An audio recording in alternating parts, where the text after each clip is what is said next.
今日咧，我就想同大家分享一個關於 ADHD 提升工作效率嘅方法。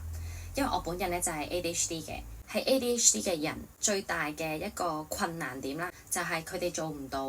譬如我有10件事情要做，我喺個腦度 list 出嚟。其實呢個對 ADHD 嚟講係好難嘅。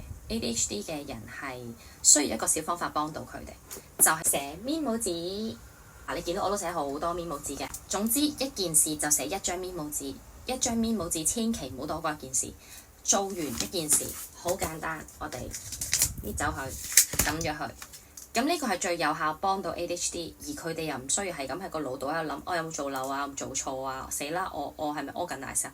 呢個方法係幫到佢哋提升工作效率，令到佢哋更加 organize 嘅。如果有小朋友都係有 ADHD， 我係極力建議啲家長用呢個方法。咁呢，你哋就唔會再經歷好似以前咁，同你講咗10次啦，你都唔做啊，你激死我啦！